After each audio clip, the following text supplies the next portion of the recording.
레위기 19장 5절부터 18절 말씀까지 이 계시의 말씀을 한 절씩 나눠서 교독하실 때 살아계신 하나님의 음성을 들을 수 있기를 원합니다. 제가 먼저 5절을 받들 때 읽죠.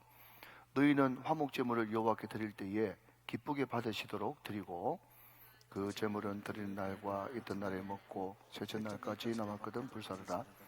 셋째 날에 조금이라도 먹으면 가증한 것이 되어 기쁘게 받으심이 되지 못하고 그것을 먹는 자는 여호와의 성물을 더럽힘으로 말미암아 죄를 담당하리니 그가 그의 백성 중에서 끊어지리라.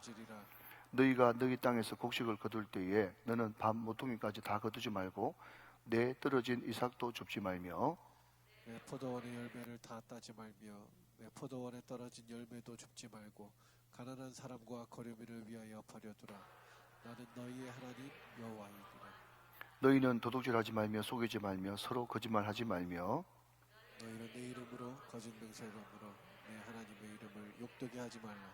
나는 여호와이니라. 너는 내 이웃을 억압하지 말며 착취하지 말며 품꾼의 삭슬 아침까지 밤새도록 내게 두지 말며 너는 귀먹은 자를 저주하지 말며 맹인 앞에 장애물을 놓지 말고 내 하나님을 경외하라. 나는 여호와이니라.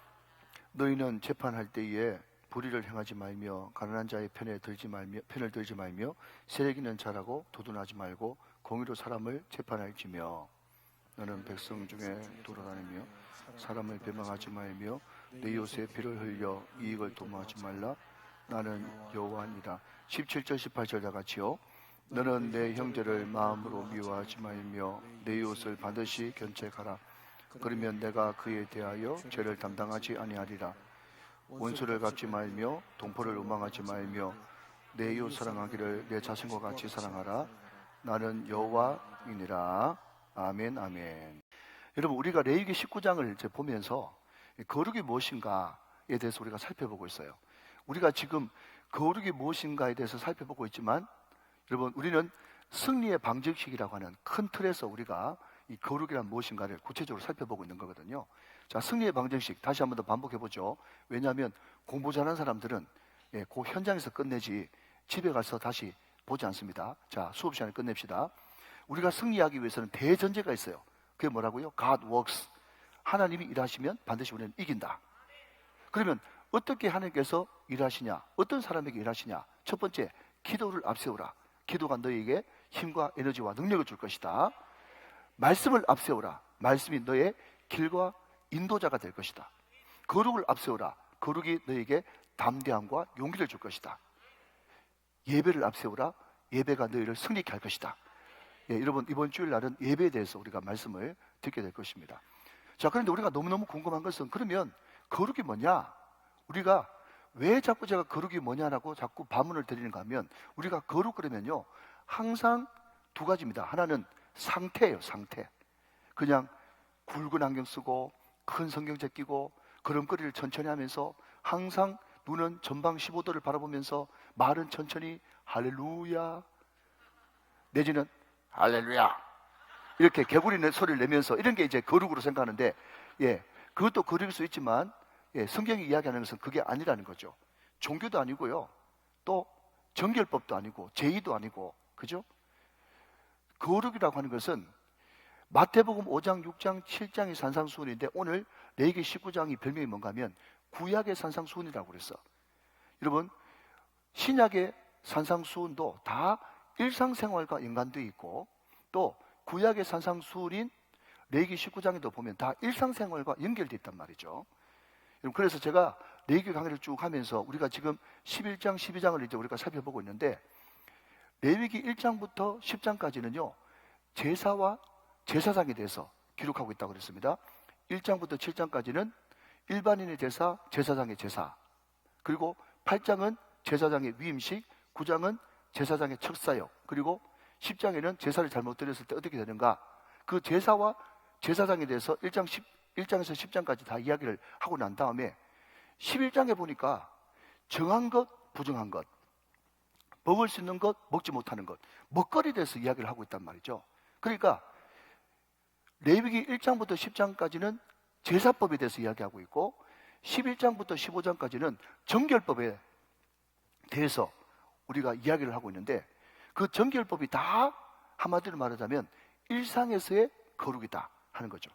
여러분, 우리는 항상 균형을 맞춰야 되는데 어떤 균형입니까?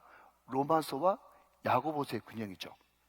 믿음으로 구원받는 것과 행함으로 구원받는 것, 그죠? 이 모든 것들이 조화를 이루어야 된다. 반드시 믿음으로 구원받는 것이 앞장서야 되고, 믿음으로 구원받았다면 그 안에 성령께서 계시기 때문에 행함은 당연히 따라오는 것이 당연하다, 그렇게 말씀을 드렸고, 우리가 주일날 예배를 잘 드렸다면 월요일부터 토요일까지 일상의 예배도 거룩한 산재물로 드리는 생활의 예배가 반드시 있어야만 된다, 그것을 말씀하고 있다는 거죠. 여러분, 로마서도 에베소서도 모든 바울 서신도 앞부분은 교리편, 뒷부분은 생활편. 그러니까 절대로 우리는 생활과 떨어져 있는 그냥 공중에 붕 떠다니는 그런 사람이 아니고, 현실에 뿔을 박은 영성, 필립 얀스의 책처럼 말이죠. 우리는 항상 말씀을 배웠다면, 말씀을 들었다면 생활 가운데 실천을 해야 되고, 우리가 성경책에만 밑줄을 긋지 말고 우리 삶 가운데도 밑줄을 긋고 항상 삶으로 말씀이 실천돼야 그 사람이 온전한 성도인 것을 또 믿으시길 바랍니다.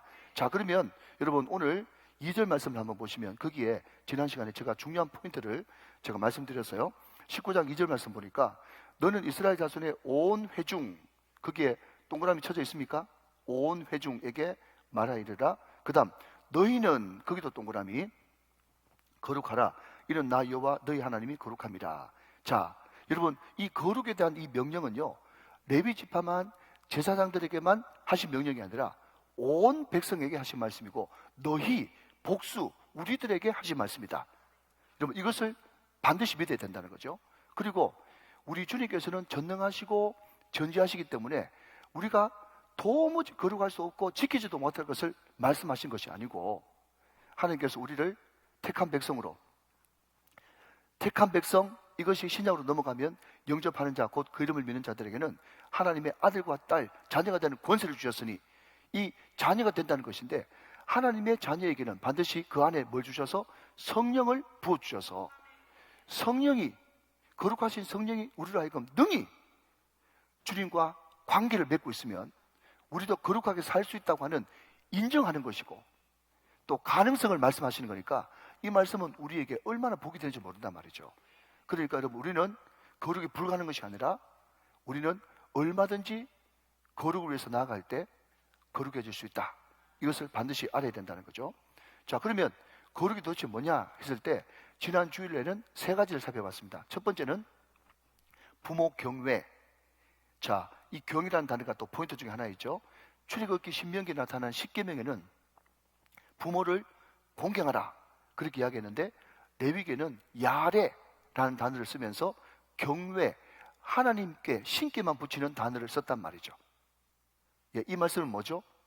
예, 하나님 경외한다고 하면서 하나님한테는 잘하면서 부모한테는 대충 형편되만 하고 흉내만 내는 그런 공격은 안 되고, 하나님을 섬기듯이 부모를 섬기는 것이 참으로 중요하다. 그리고 하나님께, 다시 말하면 종교적인 거룩만 거룩이 아니라 부모를 섬기는 일상적인 거룩도 동일한 거룩이다, 이것을 말씀하고 있는 것이 야레, 경외라고 하는 단어에 포함되어 있다, 그렇게 말씀을 드렸고요. 두 번째는요, 나의 안식일을 지키는 것이 거룩한 것입니다. 그런데 안식일에 소유격이 붙어 있어요. 어떤요? 나의 안식일이에요. 그러니까 안식일, 즉 주일의 주인은 누구시라는 겁니까? 하나님이 주인이다. 내가 주인이 아니라 하나님이 주인이다. 그리고 30절 말씀 보니까 내 안식일 그랬어요. 그러니까 안식일은 누구 것이다? 하나님 것이다. 그렇기 때문에 우리가 영과 진리로, 성령과 말씀으로, 말씀과 성령으로, 신령과 진정으로 우리가 주일을 잘 지킬 때 주일의 주인 되시는 하나님을 우리는 반드시 만날 수 있다. 그러면 주일 잘 지키는 것이 어떻게 지키는 건데요? 많이 이야기할 수 있지만 내 성소를 귀히 여기라, 예배당을 귀하게 여기라. 여기 나와서, 너희 몸이 와서 살아있는 예배를 드리는 것이 너무너무 중요하다, 그 말씀을 드렸고요. 세 번째는 뭐죠? 우상 숭배하지 않는 것이 거룩한 것이다. 예, 여기 우상을 다른 말로 바꾸면 헛된 것이라고 말씀드렸는데, 이 헛된 것이 히브리 말로 엘릴림이라는 단어를 쓴다 그랬어요. 하나님은 엘로힘. 그러니까 우리가 엘로힘 앞에 왔으면 엘로힘께 경배를 드리고 엘로힘이 기뻐하시는 기도 제목을 가지고 나가야 되는데, 우리가 엘로힘 앞에 왔으면서도 여전히 우상 숭배라고 골로새서 3장 5절에서 이야기하는 탐심을 가지고 내 욕심을 가지고 계속 엘릴림을 구하고 있으면 그것이 바로 우상 숭배고 이단이란 말이죠. 이단의 길로 접어든 거예요, 여러분. 그래서 오늘 우리가 말씀 듣고 기도할 때도 여러분 말씀을 꼭 붙들고, 왜냐하면 우리 신앙인이 가장 중요하게 얘기해야 되는 것은 하나님, 하나님의 나라, 하나님의 뜻, 이 세 가지가 제일 중요한 거니까 우리가 명확한 하나님의 뜻, 이것을 꽉 붙들고 기도하는 것이 너무너무 중요하다 하는 것입니다. 자, 여러분, 우리가 좀 더 들어가기 전에 신명기 29장 29절 말씀을 한번 살피고 계속 말씀을 이어가도록 하겠습니다. 자, 여러분, 신명기 29장 29절 말씀 같이 한번 보시죠. 굉장히 중요한 말씀입니다. 잘 적어 놓으시고요. 자, 앞을 보시면서 같이 한번 읽어보셔요. 시작. 감추어진 일은 우리 하나님 여호와께 속하였거니와 나타난 일은 영원히 우리와 우리 자손에게 속하였나니 이는 우리에게 이 율법의 모든 말씀을 행하게 하심이니라. 자, 여러분, 여기에 성경책을 충성스럽게 여러분 펼쳐놓으신 분들은요, 신명기 29장 29절 말씀에 어디에 밑줄을 긋는가 하면요, 감추어진 일, 거기에 밑줄을 그으시고요, 그 다음에 어디에 또 밑줄을 그으시는가 하면요, 나타난 일, 거기에 밑줄을 그으십시오. 자, 여러분, 하나님의 뜻에는 두 가지가 있다는 거예요. 하나는 감추어진 하나님의 뜻이 있고요, 또 하나는 나타난 하나님의 뜻이 있어요. 여러분, 감추어진 것은요, 하나님의 깊은 세계 안에 들어가서 성령께서는 하나님의 깊은 뜻까지 통달하시는 분이시니까 성령으로 말미암아 기도를 통해서 하나님, 이것이 도대체 어떤 뜻입니까? 하면서 하나님께 속해 있는 그 감추어진 뜻, 그것을 위해서 기도하는 것이 중요합니다. 그런데 중요한 것은요, 여러분, 감추어진 것만 계속해서 알려고 하지 말고, 제가 늘 말씀드리잖아요. 우리 한국 성도들은 하나님의 뜻에 너무 노조에 걸려가지고 하나님의 뜻, 하나님의 뜻, 하나님의 뜻, 하나님의 뜻을 알고 싶습니다 하면서 하나님의 뜻에 몸매다가 마지막에 하나님의 뜻 발견하면 순종할 수 있는 힘이 하나도 없다고 제가 여러분 말씀드렸죠. 그래서 여러분, D.L. 무디 목사님도 마찬가지고 많은 신앙의 선배들이 말이죠, 설교 준비를 하지 않습니까? 설교 준비를 하다가 설교 준비가 딱 막힐 때가 있어요.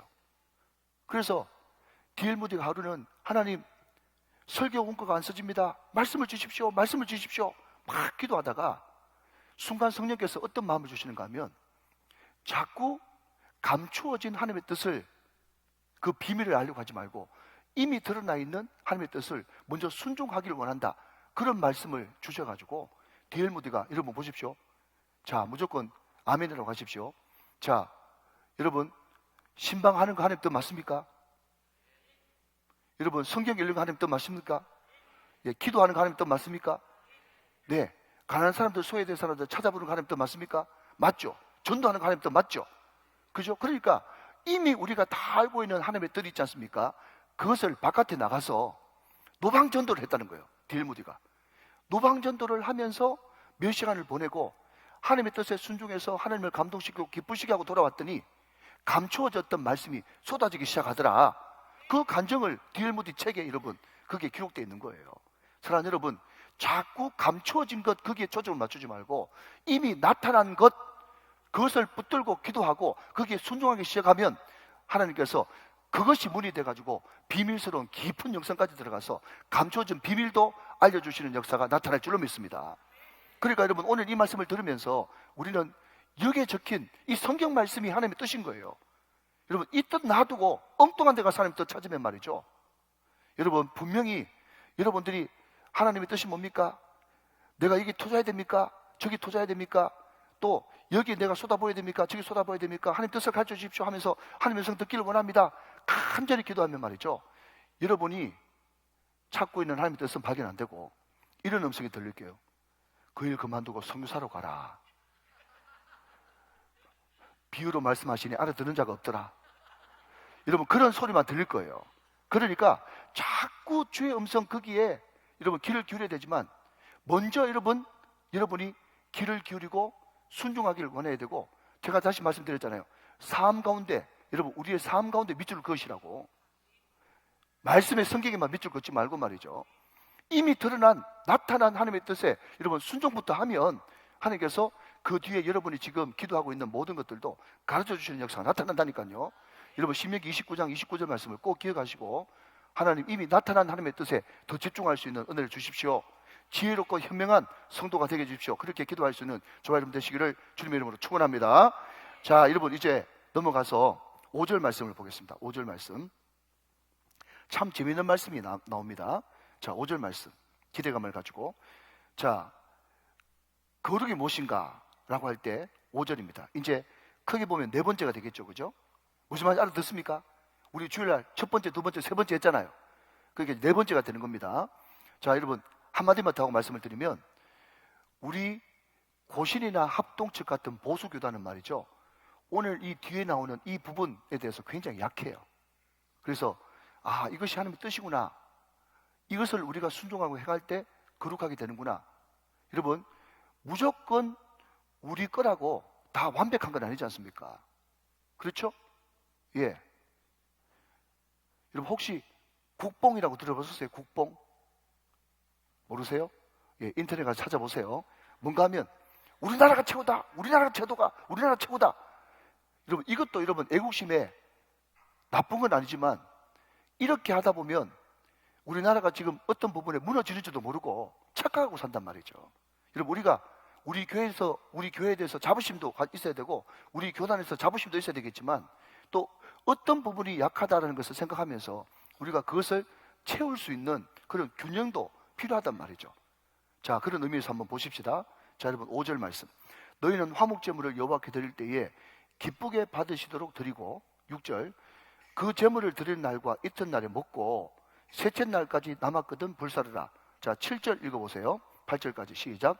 셋째 날에 조금이라도 먹으면 가증한 것이 되어 기쁘게 받으심이 되지 못하고, 8절, 그것을 먹는 자는 여호와의 성물을 더럽힘으로 말미암아 죄를 담당하리니 그가 그의 백성 중에서 끊어지리라 그랬습니다. 자, 여러분 우리는 레위기 1장부터 7장까지 해서 5대 제사에 대해서 배웠어요. 뭐죠? 번제, 소제, 속죄제, 화목제, 속건제, 이 5대 제사가 있는데, 여기 보니까 어떤 제사만 나왔습니까? 5대 제사 가운데 화목제만 나왔어요. 화목제. 왜 화목제만 나왔느냐라고 물으신다면, 화목제만이 유일하게 제사를 드리고 난 다음에, 예배를 드리고 난 다음에 그 남은 음식을 이웃들과 나눠 먹을 수 있기 때문에 그렇다 하는 겁니다. 그 이유가 그렇게 되는 거예요. 자, 그런데 이 화목제의 규례가 뭔가 하면요, 그 화목제를 드릴 때 소든 양이든 염소든 상관없이 그 제물을 서로 나눠 먹을 때 첫째 날 먹고 둘째 날까지 그 모든 음식을 먹어야지, 셋째 날까지 가면 그 음식은 뭐가 된다고요? 가증한 것이 되고 그 모든 화목제는 무효, 새로 다시 해야 된단 말이죠. 이게 화목제의 규례거든요. 여러분 잘 들으십시오. 예, 이유가 있어야 여러분 은혜가 되는 겁니다. 자, 그러면 여러분 화목제가 그냥 편안하게 그냥 제목 그대로, 그죠? 말 그대로 하면 화목제가 어떤 제물이에요? 하나님과의 화목, 이웃과의 화목이죠. 예, 그것을 위해서 드리는 제사가 화목제물 아니겠어요? 근데 여러분 놀라운 것은요, 이 화목제물 이야기하면서 너희들이 만약에 소를 드릴 때, 제가 우리 교육자들한테 요즘에 도축용 소가 한 몇 킬로짜리 잡는지 한번 알아봐라 그렇게 이야기했더니요, 우리 한국에서는 한 700kg 정도 되면 이제 식용용 소를 잡는답니다. 그런데 이거 저거 그냥 막 다 가죽 떼고 뭐 내장 다 떼고 가면 한 200 몇십 킬로, 한 300kg 정도 고기 양이 나온다네요. 그런데 외국에 수입하는 소는 이제 1000kg, 1톤 가까이 넘는 그런 큰 소도 있다고 합니다. 자, 어쨌든 여러분 우리가 한 500kg 정도 되는 소를 이제 고기를 얻었다 칩시다, 그죠? 소를 잡아가지고. 자, 여러분 500kg 고기 정도 되는 거를 화목제물로 잡았는데, 그러면 만약에 야곱의 가족을 기준으로 친다면 야곱의 가족이 70명이에요, 그죠? 70명. 그러면 70명이 그 500kg 되는 그 소를 이틀 만에 다 먹을 수 있어요? 여러분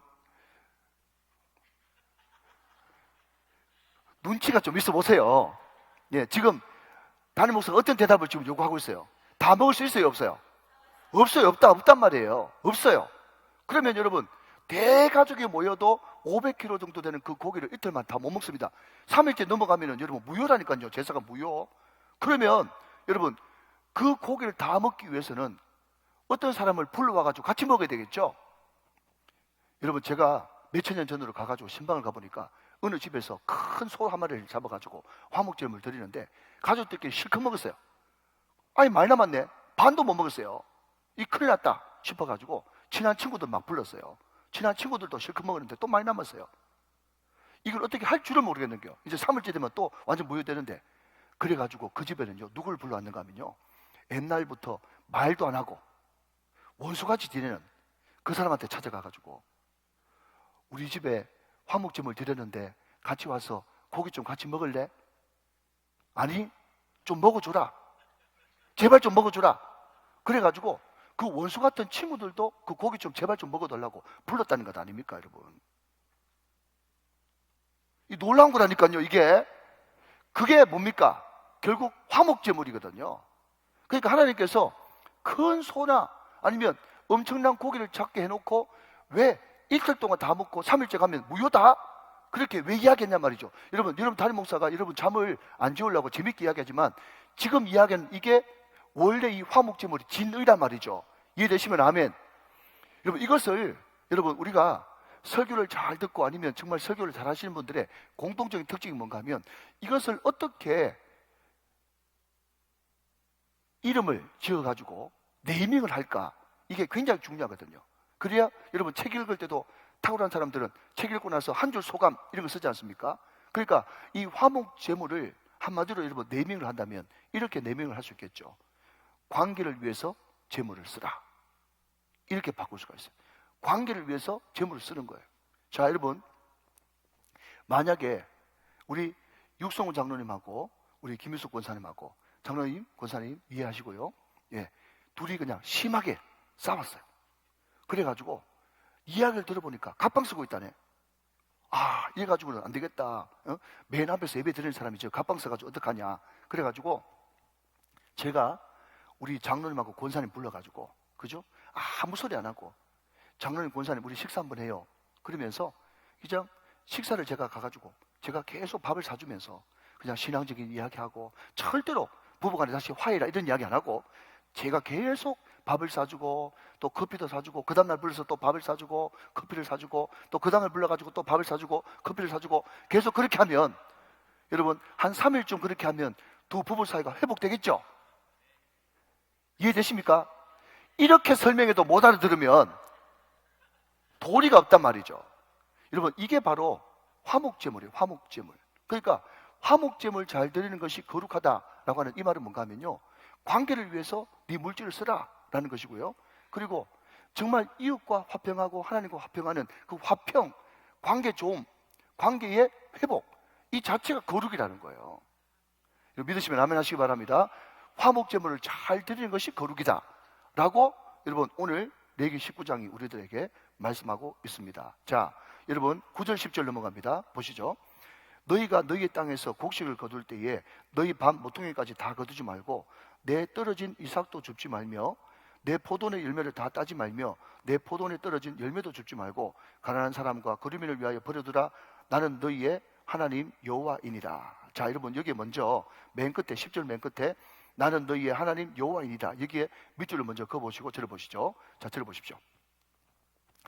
여러분, 유대인들은 3이 무슨 수? 완전수예요. 그런데 오늘 여러분이 잘 되게 가셔가지고 레위기 19장을 꼼꼼하게 이제 밑줄 그으면서 나는 너희의 하나님이다, 나는 너희의 하나님이다 라는 것을 밑줄 그어서 보시면 15번 나와 있을 거예요. 15번.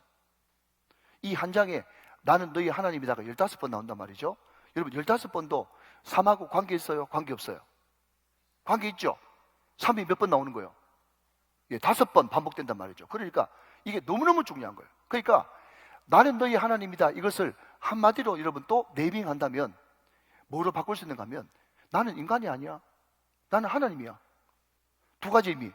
반드시 그렇게 될 거야, 반드시 그렇게 될 거야 라고 하는 확증의 이야기도 하고, 나는 너희 하나님이다 라고 하는 이 말 속에 어떤 의미가 또 포함되는가 하면 이 말이 그냥 이 당시로 머무는 것이 아니고, 여러분 예수 그리스도의 말씀은 어제나 오늘이나 영원토록 동일하니라.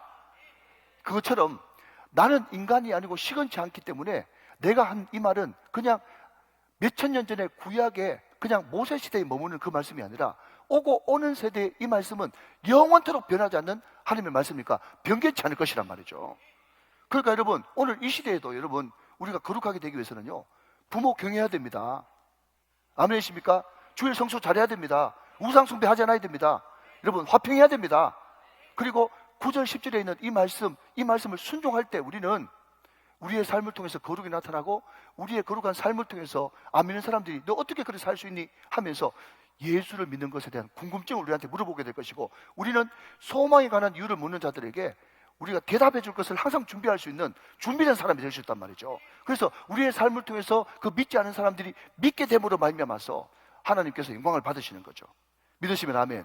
자, 여러분, 그 9절과 10절 사이에 빈 공간이 좀 있으면 거기에다가 나중에 여러분 막 흘려서 버리면 이게 도대체 무슨 것인지 모르니까 빈 공간에다가 이렇게 하나 적어 놓으십시오. 예, 여러분 그 인터넷 찾아가 보면 이 낱말이 나올 건데 미리 하나 적어 보십시오. 폐아법이라고 적으십시오. 피업에 예동일 할 때 예, 폐아법, 법, 폐아법. 우리 청년들 뭐 인터넷 검색하지 마시고 집에 가서 한번 봐보세요. 여러분, 폐아법이 뭔가 하면요, 바로 9절 10절에 있는 이 법입니다. 자, 우리 주님께서 반드시 살펴줘라 한 세 그룹이 있죠. 누구죠? 고아와 가부와 나그네. 그 사람들한테 그냥 긍휼을 베풀어주는 법, 이게 폐압법이에요. 유대인들의 법이거든요. 법인데, 근데 어떻게 하라 그러는가 하면요, 그냥 밭에 구석구석 그냥 다 싹 걷어버리지 말고 그 일부 남겨둬라. 여러분, 이 이야기 들으니까 어릴 때 우리 할머니가 하던 말인데 그런 생각이 딱 들지 않습니까? 우리 할아버지도 옛날에 여러분 사과 농사 지었거든요. 내가 사과밭집 손자예요. 이래봬도 어릴 때 여러분 우리 집만 교훈기 있었고, 우리 집만 전화 있었고, 우리 집만 텔레비 있었단 말이에요. 귀남이죠. 그러니까 사과밭집 손자예요. 내가 사과밭집 손자. 그 다음에 저희 부친이 이제 공직에 퇴직하시고 낙항하셔가지고 감농사 지었거든요. 지금은 이제 연세가 드셔서 감농사 안 지었지만, 우리 장로님 그 감 옛날에 얻어 드셨죠? 네, 감사합니다. 그런데 여러분, 감농사 지으면 옛날 어른들 뭐라고 그래요? 제일 꼭대기 있는 것까지 싹 따야 아니면 놔둬요. 놔두죠. 그냥 까마귀나 그냥 지나가는 새 먹으라고 놔두는 거예요. 그게 여러분 일종의 폐압법이에요. 폐압법. 자, 여러분, 왜 이렇게 나그네를 위해서, 고아를 위해서, 과부를 위해서? 자, 그러면 9절 10절에 제일 혜택받은 퀴즈입니다. 구약에 여자가 있어요. 누굽니까? 룻이죠. 룻이 이 폐압법의 혜택을 받은 거예요. 근데 여러분, 이게 너무너무 고급스러운 게 뭔가 하면, 우리 자본주의 사회는요, 싹 다 긁어가지고 모든 것을 소화하고 난 다음에 있는 사람은 더 가지고 많이 쌓아놓고 마음속에 말이죠, 아, 내가 이렇게 많은 소출을 얻었으니까 좀 도와줘야 되겠다 해가지고 그냥 다 사람들을 불러 모아가지고 말이죠, 그 관중으로 앉혀놓고 또 힘든 사람들 부끄러워 죽는데도 거기에다 대고 돈 주고 거기다 또 이제 큰 막 상판을 만들어가지고 그냥 얼마 하면서 이렇게 사진 찍고, 여러분, 그래가지고요, 어떤 목사님이 요즘에는요, 오른손이 하는 일을 왼발까지 알도록 해야 된다고 그러더라고요. 그거를 또 막 선전을 해가지고 막 신문 내고 난리 법석을 피우는 거예요. 여러분, 교회도. 그런데 이거보다 더 단수가 높은 사람들은 어떻게 하는가 하면요, 자기는 오른손이 하는 일을 왼손이 모르게 했다고 또 알리더라고요. 못 알아듣는 분이 두 분 계십니다. 자기는 오른손이 하는 일을 왼손이 절대로 모르게 했다고 다른 사람한테 또 알린다니까. 여러분, 이런 어처구니 없는 일이 벌어진단 말이죠. 여러분, 얼마나 받는 사람이 부끄럽겠어요. 그러니까 여러분, 그렇게 떠들썩하게 엉뚱한 짓 하지 말고, 이 폐압법의 원래 본질이 뭔가 하면 그냥 자연스럽게 그냥 수확하지 않고 놔둠으로 말미암아가지고 어려운 사람들 와서 자연스럽게 가져가면 이 사람도 모르고 가져간 사람도 수치심이 덜하고 다 좋은 거잖아요. 이게 하나님께서 기뻐하시는 일 아니겠어요? 여러분, 이게 성경에 있는 이 법이 말이죠, 얼마나 고급스럽고 정말 하나님 보시기에 합당한 법이냔 말이죠.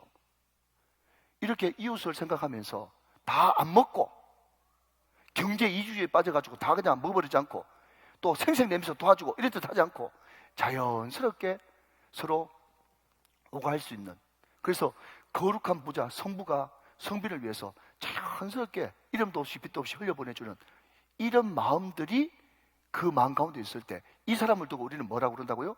거룩한 백성이라고 그렇게 이야기한단 말이죠. 사랑하는 여러분, 오늘 우리 가운데도 이런 이웃을 생각하는 거룩한 마음들이 자리 잡고 있으시기를 주님의 이름으로 축원합니다. 아멘. 자, 여러분 11절 12절 보시죠. 11절 12절. 너희는 도둑질하지 말며 속이지 말며 서로 거짓말하지 말며, 12절. 너희는 내 이름으로 거짓 맹세함으로 내 하나님의 이름을 욕되게 하지 말라. 나는 여호와이니라. 계속 나는 여호와이니라 되어 있습니다. 자, 그런데 여러분 오늘 11절 말씀을 다시 한번 보시면 거기에 거짓말 앞에 서로라는 단어가 붙어 있지 않습니까? 자, 빨리 확인하시고 좀 호응 좀 해주시고요. 자, 11절 말씀에 거기에 도둑질도 있고 속이지 많은 것도 있는데 거짓말 앞에만 서로라는 말이 붙어 있죠. 그죠? 그런데 원문에 보면요, 모든 단어 앞에 다 서로라는 말이 붙어 있습니다. 서로 도둑질하지 말며, 서로 속이지 말며, 서로 거짓말하지 말며 이렇게 되어 있거든요. 그런데 여러분 여기에 이 도둑질, 또 거짓말한다, 또 도둑질한다, 빼앗는다, 이게 히브리 말로 제가 한번 찾아보니까 이런 단어가 되어 있어요. 까나브란 말로 되어 있어요. 까나브. 그냥 한번 들어보세요. 그냥 도둑질한다, 빼앗는다, 이게 까나브란 말이 되는데, 그러면 도둑질한다, 빼앗는다라는 말이 히브리 말로 까나브밖에 단어가 없냐? 또 다른 단어가 있어요. 까잘이라고 하는 단어도 있고요, 또 아수아크라고 하는 단어가 있어요. 근데 제가 방금 말씀드리는 까잘이나 아수아크는 어떤 뜻인가 하면요, 폭력적으로 빼앗는다 이런 뜻이거든요. 폭력적으로 빼앗는다가 까잘이나 아수아크예요. 그런데 지금 방금 말씀드렸던 까나브라고 하는 이 말은요, 그냥 은근슬쩍 그냥 소매치기 하듯이 슬쩍 가져오는 거, 이게 레위기에서 지금 이야기하는 도둑질, 까나브예요. 그래서 여러분 여기에 등장하는 도둑질, 속이는 거, 거짓말하는 거, 이 세 개의 공통점이 있다면 뭔가 하면요, 은밀하게 이루어지는 것입니다. 은밀하게 이루어지는 거, 이게 공통점이에요. 여러분 우리 남자 성도님들은 아실 거예요. 여러분 저희 시대 때 군대만 가도 다 뭐 모자부터 시작해가지고 양말까지 뭐 팬티까지 다 나라에서 지급되지 않습니까? 지금도 마찬가지지만. 그런데 옛날에는 그 보급품이 좀 중간에 없어지기도 하고, 또 자기 거 잊어버리면 말이죠, 막 상관들한테, 고참들한테 막 가혹행위도 당하고. 그러니까요, 빨리 너는 건조대에 가보니까 내 양말이 없어, 내 팬티 런닝이 없어. 특별히 내가 분명히 화장실에서 모자 쓰고 있었는데 옆에 있는 애가 그냥 모자를 그냥 들고 그냥 가버린 거예요. 그런 이야기 들어보셨죠? 그런데 그 군대라고 하는 그 조직에는 말이에요, 전혀 죄책감이 없습니다. 사회에 있을 때는 다른 사람 그냥 뭐 하나만 그냥 슬쩍 가져와도 손이 벌벌 떨렸는데, 군대에서는 그냥 유효사로 그냥 다른 사람 양말을 이제 뻔히 알면서 가져가고, 속옷도 가져가 버리고, 그냥 모자도 훔쳐가 버리고 막 그랬거든요. 그런데 그 군대에서 훔쳐가는 것을 전문용어로 우리 때만 해도 뭐라고 이야기했는가 하면 위치 이동이라고 했어요. 혹시 여러분 위치 이동 들어보셨나? 위치 이동. 예, 우리 남자 우리 장로님들 다 아실 거예요. 위치 이동. 여러분 제가 지금 굉장히 중요한 말을 했는데, 은밀하게 이루어지는 도둑질, 결국 그 도둑질, 속이고 거짓말하고 이 모든 것들이 결국 자기 이익을 위해서 이 모든 것들을 은밀하게 하지 않습니까? 그런데 이런 행위들이, 이 사람이 참으로 어리석은 것은 이런 행위를 하게 되면 자기가 많이 가지고 다른 사람들은 좀 손해봐도 내라도 많이 가져야지 생각하지만, 여러분 잘 들으십시오. 서로 은밀히, 서로 은밀히, 서로 은밀이라고 하는 이런 단어 속에서 뭐가 있는가 하면 그 공동체 가운데 분위기가 완전 어두운 분위기로 다운돼 버린다. 여러분 이런 이야기 들어보셨습니까? 교회는 첫째도 분위기, 둘째도 분위기, 셋째도 분위기입니다. 교회 분위기가 말이죠. 우리 교회처럼 한 사람도 설교할 때 안 졸고 그냥 담임 목사가 무슨 말을 하면 재밌다고 막 웃고 언제 아멘할지 찬양할 때 방방 뜨고 서로 사랑한다고 끌어안아주고 이런 분위기가 되어지면 말이죠. 그냥 교회가 쑥 분위기가 올라오면서 여러분 사람들이 그 분위기 구경 때문에 그 분위기에 취해가지고 저렇게 금요 기도에도 나오시고 저렇게 한다니까요. 믿으시면 아멘. 그러니까 분위기가 너무 중요하거든요. 그런데 여러분 이 공동체 가운데 은밀하게 도둑질하고 은밀하게 속이고 은밀하게 거짓말하는 이런 분위기가 돼버리면요, 공동체 전체가 다운돼 가지고 그 공동체가 그 나라가 폭삭 주저앉는 그런 어처구니 없는 일이 벌어진단 말이죠. 여러분 이 신뢰, 이게 정직 아닙니까? 그죠? 거짓말하지 않는 것, 그 신용, 이것이 얼마나 중요한가 하면, 자 여러분 우리가 요즘에는 영수증 같은 것도 안 받습니다. 왜 안 받는가 하면 그냥 송금해가지고 은행에 지켜버리면 그게 영수증이에요. 맞죠? 제가 말이. 그죠? 여러분 저는 많이 없지만 교회 다 온라인으로 거래하기 때문에 그냥 특별히 영수증 없어도 그냥 통장에 찍혀버리면 이제 그냥 그런 영수증인 거예요. 자, 그런데 신용이 없는, 신용이 완전 바닥에 있는 저 제3세계나 죄송하지만 저 아프리카 후진국 같은 경우는요, 그 은행을 못 믿기 때문에 다 현금을 바리바리 싸들고 가가지고 진짜 현금으로 그냥 바로 직거래를 한다니까요. 그러니까 신용사회가 안 되면 얼마나 모든 것이 불편하고 수고스럽고 거기에 들어가는 비용들이 많고 시간이 낭비되고 그렇게 하냐 말이죠. 그러니까 신뢰 신용이라는 것은 말이죠, 얼마나 우리로 하여금 안심되게 하고 풍족하게 하고 전반적으로 분위기가 일어나게 하는지 모른단 말이죠. 여러분 우리 예수 믿는 사람들은 당연히 은근슬쩍 위체동하는 거나 거짓말하는 거나 또 속이는 거나 이런 것들은 절대로 하지 않는다고 결정을 하셔야 여러분 우리가 거룩한 사람이 될 수 있는 거예요. 특별히 여러분 제가 목회를 오래 하면서 보니까 특별히 안모태 출신들 중에서, 안모태가 여러분 장점도 많지만 안모태의 가장 약점이 뭔가 하면 저 윗때부터 할아버지나 그 아버지 때부터 엄마 때부터 할머니 때부터 그 집안 자체가 농담 비슷하게 하면서 슬쩍슬쩍 말을 포장하고 과장하고 거짓말이 그냥 입버릇처럼 그냥 그 마음속에 쓴뿌리로 되어 있는 그런 집안들이 있더라고. 자기는 아이라 부르는데 우리가 볼 때는 다 오바고 부풀리는 것이고 거품이에요, 거품. 그러니까 여러분 안모태들은 정말 다른 사람들보다 더 많이 기도해야 되는 그런 사명이 있다고요. 혹시 여러분 집안 가운데, 저는 잘 모릅니다. 누구를 여러분 겨녀서 저는 하고 싶은 건 전혀 없어요. 혹시 여러분 부모 가운데, 여러분 조상들 가운데 그런 안 좋은 습관들이 내려온 것이 있다면 그것을 과감하게 끊어버리고 철저하게 회개하고 주님 앞에 새롭게 되어져서 정말 악은 모양이라도 버릴 수 있는 그런 은혜가 여러분 가운데 있으시기를 주 예수 그리스도의 이름으로 축원합니다. 자, 여러분 13절, 14절 말씀 같이 보겠습니다. 13절, 14절. 너는 내 이웃을 억압하지 말며 착취하지 말며 품꾼의 삭슬 아침까지 밤새도록 내게 두지 말며. 14절 같이 읽어요. 시작. 너는 기복한 자를 저주하지 말며 맹인 앞에 장애물을 놓지 말고 내 하나님을 경외하라. 나는 여호와이니라. 여러분 이게 실생활이 얼마나 중요한 문제인지를 모르는데 믿는 사람으로서, 성령 받은 사람으로서 당연히 이런 것들이 생활 가운데 정말 거룩한 문화로 자리 잡아야 되는데, 여러분 그래서 이동훈 목사님 이런 이야기를 하시더라고요. 저도 여러분 일본에 가보니까 일본의 문화는 완전 기독교 문화예요. 근데 복음을 안 받아들여요. 그런데 정말 일본이 앞으로 하나님께서 역사하시고 성령의 바람이 불면 엄청난 것은요, 문화 자체가 기독교 문화이기 때문에 하나님께서 그 마음과 영 가운데 복음만 들어가게 하시면 그게 이미 기독교에 대해서 굉장히 좋은 감정을 갖고 있는 사람들이 너무너무 많다는 거예요. 그런데 우리 한국은 반대로 복음은 잘 받아들이는데 전혀 기독교 문화가 아니에요.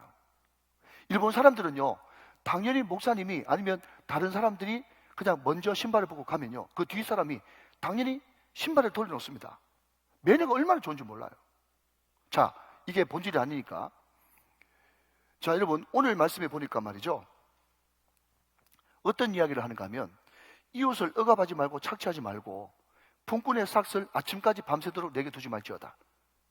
자, 여러분 혹시 사이코패스라는 이야기 들어보셨죠? 사이코패스. 혹시 그러면 여러분 소시오패스라고 들어보셨습니까? 여러분 그것도 결국은 사회 부적응이거든요. 정신적으로 문제가 있단 말이죠. 자, 여러분, 저는 어릴 때 참 하나님의 은혜로 감사하게도 그 신문 돌리거나 우유 배달하거나 이렇게 하지 않았습니다. 그런데 제 친구 또래만 해도 그때 정말 교복값 보태려고 책값 보태려고 새벽 일찍부터 신문 돌리는 그런 친구들 꽤 많이 있었어요. 근데 여러분 그런 기억 혹시 안 나십니까? 우리 청년들한테는 자꾸 옛날 이야기해서 미안한데, 여러분 신문값을 그 신문 돌리는 애가 말이죠, 한 달에 예를 들면 20일이면 20일, 20일, 25일이면 25일 신문값 받으러 왔거든요. 제가 어릴 때 그냥 신문값이 그냥 10,000원인가 그랬어요. 조선일보, 동아일보, 한국일보 이런 신문들 말이죠. 그런데 제 친구가 하루는 막 울면서 이야기를 하는데 분명히 그 집에 떠들썩한 소리도 들리고 자기 집 앞에 얼마나 탕수육, 뭐 팔보채를 만 시켜 먹어가지고 중국집에서 시키면 그릇이 막 산더미처럼 쌓이는데 아무리 초인종을 눌러도 문을 안 열어주는 거야. 나중에 가지고 계속 누르면 그 집 안주인이나 바깥주인이 와가지고 막 과음을 지르면서 막 걔를 막 핍박하고 그런 게 많았어요. 장로님 모르십니까? 아시죠? 아시죠? 그런 거 있었잖아요. 그러면 여러분 그때 당시만 해도 신문사 총무가 있었어요. 신문사 총무가 어떤 사람인가 하면 보통 그냥 여기에 그냥 칼자국 좀 나 있는 사람, 덩치가 한 100kg 정도 되는 그런 조폭 출신들, 유도소수 출신들, 이런 사람들이 신문사 총무 형님이 있었는데, 지금 생각하면 그 사람들도 30살도 안 된 사람인데 그 사람이 그냥 슬리퍼 신고 반바지 입고 말이죠, 배불룩 해가지고 가가지고 천정 누르면 그 안주인이 나와가지고 2달치 밀린 거, 3달치 밀린 거 한꺼번에 막 주고 그런 일이 있었어요.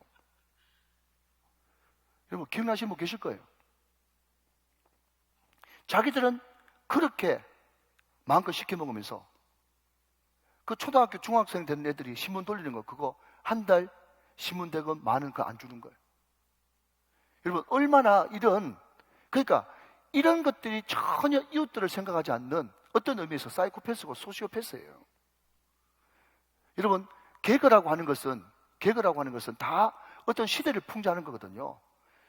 여러분 혹시 블랑카 아십니까? 블랑카? 사장님 나빠요. 사장님 나빠요. 아시죠? 사장님 나빠요.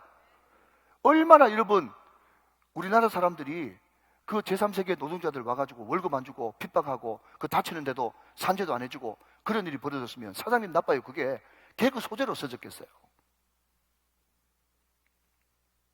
혹시 여기 사업하시는 분들 추석 명절 때 밀린 임금 주셨는지 모르겠어요. 오늘 성경은 뭐라고 이야기하는가 하면 품꾼의 삭을 아침까지 밤새도록 내게 두지 말며. 여러분 이게 아무것도 아닌 일상생활 같지만 이렇게 하지 않기로 결정하는 것이 거룩한 삶이라니까요. 여러분 이런 것을 우리 합동측 강단에서는 참 들어보기 힘든 이야기예요. 자꾸 이제 십자가 피만 이야기하는데 십자가 피 너무너무 중요하죠. 그렇지만 십자가 피와 은혜를 아는 사람이 어떻게 살 것인가에 대해서 잘 못 가르쳐 줬잖아요. 그래. 이런 행동이 따라와야 된다는 거죠. 왜 이 사람들이 품꾼의 삭을 아침까지 안 주는가 하면요, 자기만 생각하고 옆에 이웃들은 안중이 없는 거예요. 전혀 이웃이 안중이 없는 거지. 그게 이제 소시오패스예요. 얼마든지 아이고 저 어린 것이 신문 돌린다고 내 같으면 10,000원이라도 더 주겠네. 그런 마음, 넉넉한 마음이 있는 사람이 예수 믿는 사람이에요. 다시 한번 부탁드립니다. 여러분 고깃집에 가가지고 우리 집사님들, 권사님들, 장로님들 막 20명 갔는데 거기에 2명씩 이렇게 와가지고 서빙하고 가는데 그냥 장로님, 권사님 하면서 그냥 가만히 있지 말고 그 사람들한테 한 20,000원씩 척척 주세요. 그러면 여러분 다음에 딱 가면 내가 목사라고 이야기 안 했는데도 목사님 오셨습니까? 간다니까. 여러분 이게 거룩이라니까요. 믿으시면 아멘. 예. 이게 기독교 문화예요. 이게. 계속해서 여러분 14절은 이야기하기를 너는 기먹은 자를 저주하지 말며 맹인 앞에 장애물을 놓지 말고 내 하나님을 경외하라. 나는 여호와이니라. 기먹은 자를 저주해요. 무슨 말인가 하면 여러분 아시죠? 날 때부터 소경된 그 요한복음이 나오지 않습니까? 그 사람을 앞에 놓고 제자들이 거짓을 했잖아요. 뭐라고요? 도대체 저 사람이 자기 죄 때문에 저렇게 된 겁니까? 부모 죄 때문에 그렇게 된 겁니까? 기억나시죠? 그러니까 다 이러면 성경 연결되어 있는 거예요. 그 당시에 이스라엘 백성들은 제대로 된 의학이라든지 그런 게 없었으니까 그들 문화 가운데 그냥 자기 머리 가운데 당연히 어릴 때부터 들었던 말은 뭔가 하면 저 기먹으려 된 거 있잖아. 자기 조상죄 때문에 그래. 지 죄 때문에 그래. 저 장님 있잖아. 시각장애인. 자기 조상죄 때문에 그래. 내 저거 아버지 알거든. 다 권성징악으로 인과응보로 귀결시켜버린다. 이 종교죠. 그런데 오늘 성경은 절대로 그런 짓 하지 말라고 그렇게 이야기하는 거예요. 여러분 이것을 2023년 버전으로 이야기해 볼까요? 그 사람 없는데 뒤에서 욕하거나 익명으로 여러분 글을 올린다고 해가지고 그 사람이 앞으로 그 글을 읽고 어떻게 될지 모르는데 악플을 달거나 이런 것들도 다 예수 믿는 사람이 해서는 안 될 일이에요. 사랑하는 여러분, 아예 우리 입 가운데 부정적이고 특별히 남 욕하고 비방하는 것을 아예 차단시킵시다. 이게 거룩한 거예요. 이게 내 안에 성령께서 있고, 여러분 항상 코람데오 여호와 앞에라고 하는 이 말이 말이죠, 원어 히브리 원어로 풀으면 여호와의 얼굴 면전 앞에서 이런 뜻이거든요.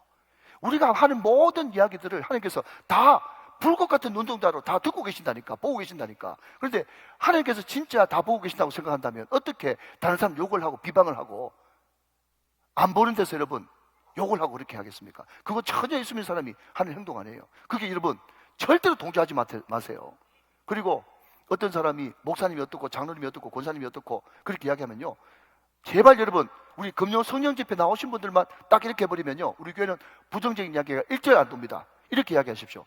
내가 아는 목사님은 안 그런데, 내가 아는 장로님은 안 그런데, 내가 아는 권사님 그렇지 않은데, 한마디만 이야기해버리면요, 모든 부정적인 그 말하는 사람 자체가 부끄러워가지고 견디지 못합니다.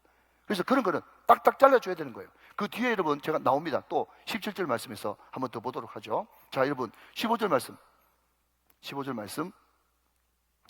너희는 재판할 때에 불의를 행하지 말며 가난한 자의 편을 들지 말며 세력 있는 자라고 두둔하지 말고 공의로 사람을 재판할지니라. 자, 여러분 볼펜을 드시고 어디에 밑줄 것이는가 하면 가난한 자의 편을 들지 말며, 거기 밑줄 그어 보십시오. 뿐만 아니라 세력 있는 자라고 두둔하지 말고. 자, 여러분 저를 보십시오. 많은 사람들이 여러분 약자면 무조건 편들어줘야 된다고 생각합니다. 그런데 전혀 성경 아닙니다. 가난한 사람 중에서도 가난하면서도 악한 사람들이 너무너무 많아요.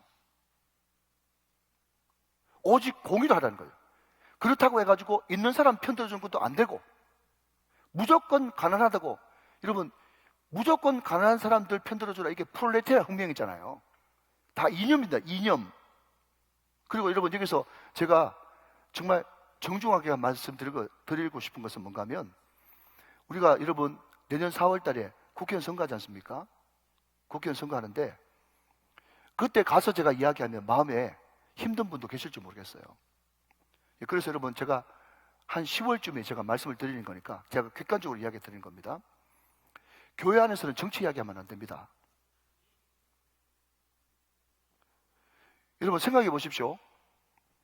저도 여러분 제 아내하고 결혼한 지가 20년이 훨씬 넘었거든요. 그런데 제 아내도 알 거예요.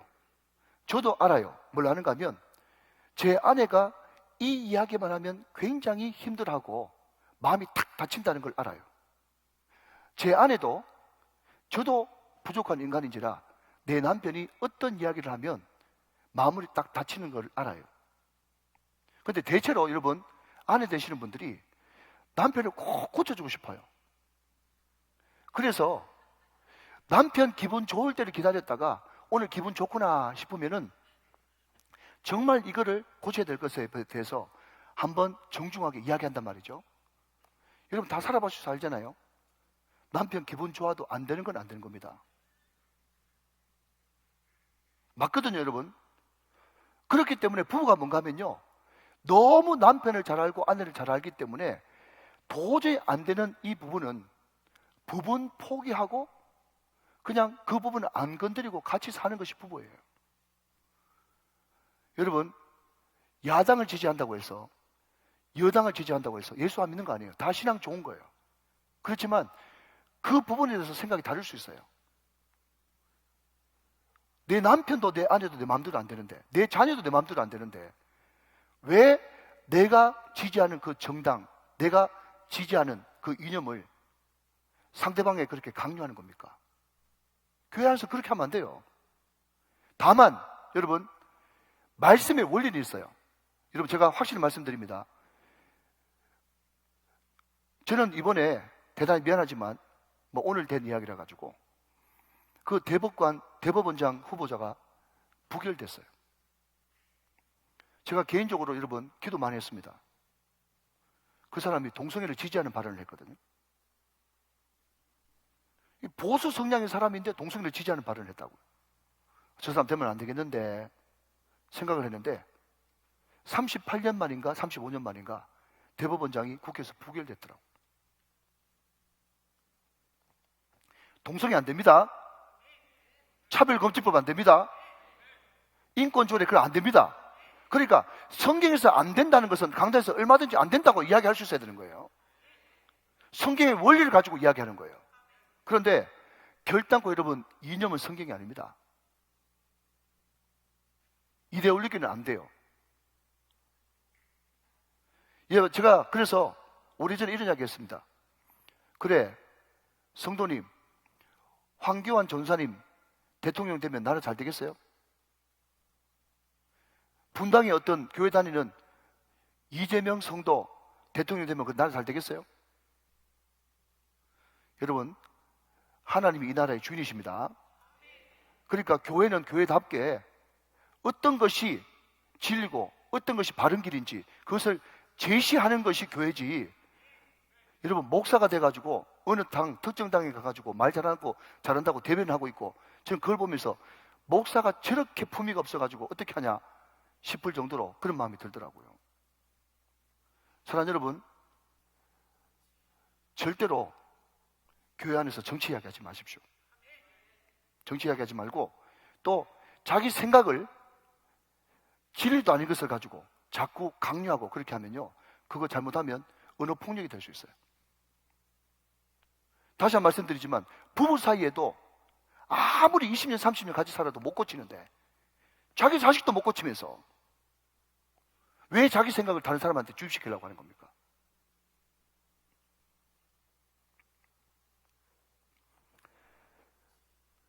우리가 여러분 잘못 생각하는 것 중에 하나가 무조건 약자 편 드는 것도 여러분 잘못된 거예요.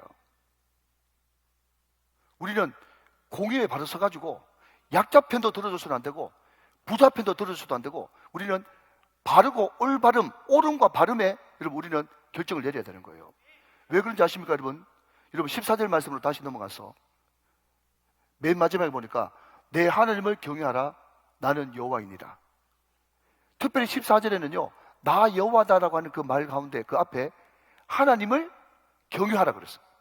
그래서 많은 목사님들이 신구약 전체 성경을 다 강의하고 난 다음에 신구약을 한마디로 요약하면 신구약의 교훈이 뭐냐라고 했을 때 하나님은 두려우신 분이다.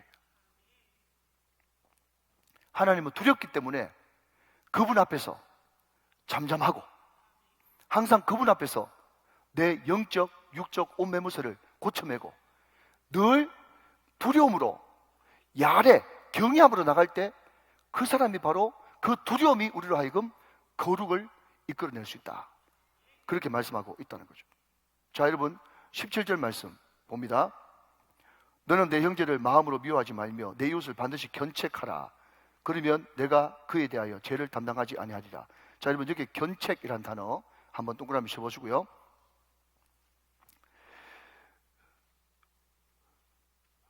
여러분 그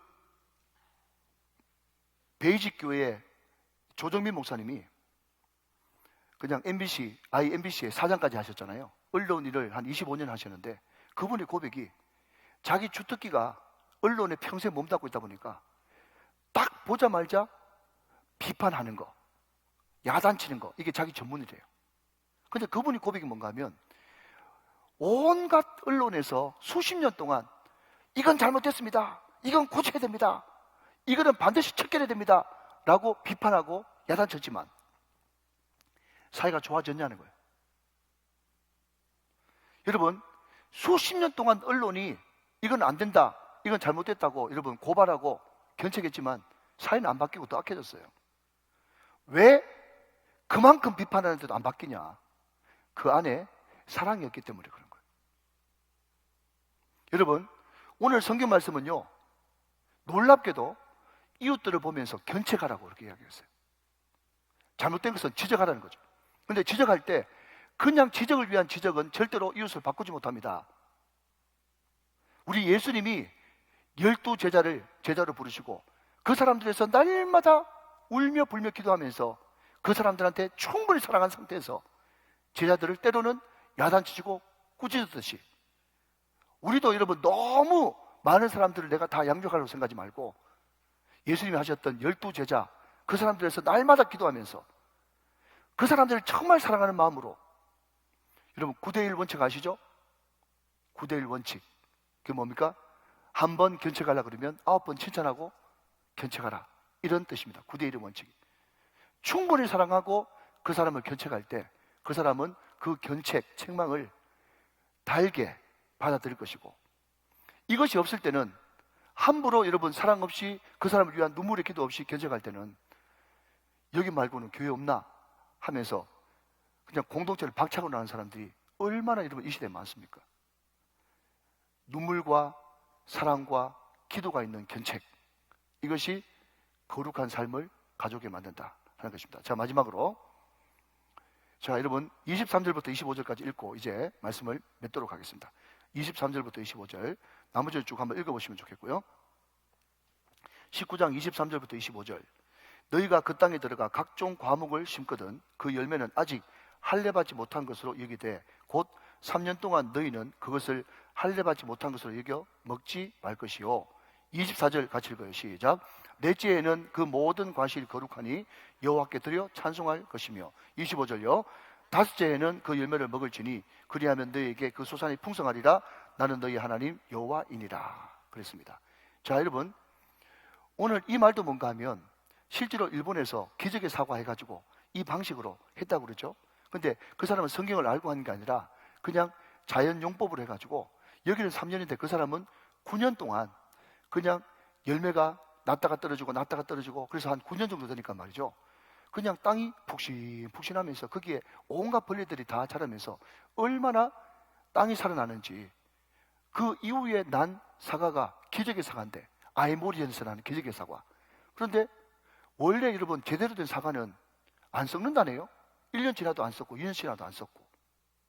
그런데 농약 친 사과는 금방 썩어버리잖아요. 자 여러분, 그렇고요. 그런데 여러분 오늘 성경 보니까 뭔가 하면, 너희들이 어떤 과실을 심을 때 3년 동안 일절 손대지 말고 그 땅이 충분히 건강해지도록 기다리라. 그러면서 제가 강조하고 싶은 것은 4년째 되는 해에 나는 그 열매를 누구에게? 하나님께 드리면서 찬송을 드리라. 5회째 때 너희들이 먹으라. 그 이야기를 하고 있다는, 이 원리가 무슨 이야기인가 하면요, 땅을 충분히 쉬게 만들어줘가지고 땅을 비옥하게 만든 상태에서 해야 된다, 이 말도 자연적으로 맞지만, 오늘 이 본문에서 가르치는 핵심 중에 핵심은 뭔가 하면요, 첫 번째 나는 것을 하나님께 드린다는 이 의미가 뭐냐 하면요, 하나님께 첫 번째 것을 드림으로 말미암아서 그 모든 과실과 그 모든 농사와, 아멘, 그 모든 자식 농사와 그 모든 사업과 그 모든 직장과 내 모든 삶, 이 모든 것들을 하나님이 책임져 주신다. 하나님께 드림으로써 하나님이 책임져 주시옵소서. 이것을 고백하면서 나아갈 때 하나님께서 그 다음부터는 하나님께서 책임져 주신다는 것을 말씀하고 있다는 거예요. 여러분, 하나님께 먼저 우선순위를 드리고 하나님께 여러분 먼저 그의 나라와 그의 일을 구하는 그 사람에게 하나님은 책임지는 역사가 나타나는데, 하나님을 우선순위로, 하나님을 제일주의로 나가는 삶, 마음, 태도, 자세, 이것이 바로 우리의 삶을 거룩으로 이끄는 첩경이다 하는 것입니다. 오늘 이 말씀이, 여러분 많은 말씀을 드렸는데 이 모든 말씀이 다 일상과 연관되어 있고, 오늘 이 말씀이 다 이웃과 관계가 있고, 하나님께서 이웃을 사랑함으로써 하나님 앞에서 하나님을 사랑하고 이웃을 사랑함으로써 어떻게 나의 삶이 점점 거룩으로 나아가는가, 그것을 말씀하시는 이 말씀을 잘 묵상하면서 항상 하나님을 경외하고 두려움으로 늘 거룩으로 나아갈 수 있는 저와 여러분 다 되시기를 주 예수 그리스도의 이름으로 축원합니다. 축복합니다. 축원합니다.